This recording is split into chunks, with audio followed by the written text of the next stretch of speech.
Keeping It Real simulation training. Home environment. A simulated scene of a child welfare worker conducting a child protection investigation in a home environment. Actors play the role of the parents being investigated by Child Protective Services. The house used in the simulation is run down both inside and out. Inside the house is messy, with trash, furniture, and clothing strewn about. Alcohol and pill bottles are in plain view and easily accessible to children. Betsy Goulet, Clinical Assistant Professor and Principal Investigator, Child Protection Training Academy, University of Illinois Springfield. Followed by Marche Terry, Associate Director, Child Protection Training Academy, University of Illinois Champaign. Then Christine Lindsay, Simulation Facilitator, University of Illinois Springfield. When you're in the field, you no longer have your supervisor standing behind you. It's real. So if you can create an environment that is as close a replication of what goes on, then some of what you've learned in sim is going to stick. In Springfield, they have this house that's sitting next to nowhere. You have to drive up to it. But there are things in the house that are concerning. Little safety hazards that maybe your general population wouldn't think about. Things like plastic bags in the reach of a small child, or pill bottles that a child might be able to get to, dog feces on the floor. There are cockroaches, there are candles that provide smells that are not very pleasant. Once you get in the field, you are going to get called to a home that doesn't smell good, and you have to be able to find your poker face and stay. You can't just leave because it smells bad.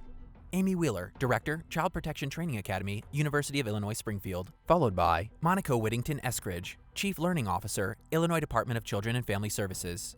You see people looking at the prescription bottles or, the alcohol containers, and you can see it on their face, but they're not necessarily talking into it. They're getting visual cues, they're getting verbal cues, they're getting nonverbal cues.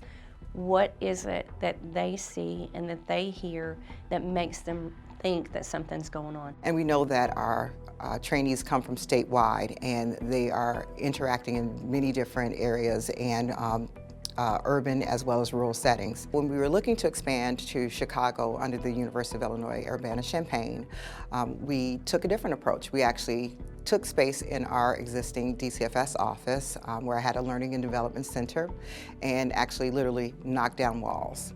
And we were able to create 2 simulation apartments and a medical unit, as well as a courtroom, much like they have here in Springfield.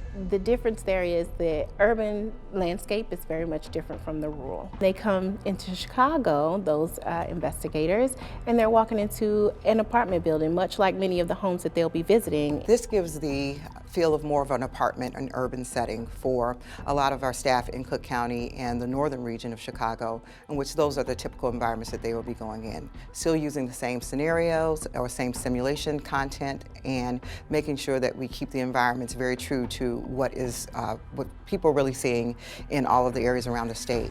I think it's needed in that area because Chicago is a tough city, and we have some tough families and some even tougher kids that need the help. And I think the important thing is having folks who are local, who know what the field is experiencing day to day, as well as our multidisciplinary partners in that area that can help us to pick the right environment and help our staff to be prepared to go into any.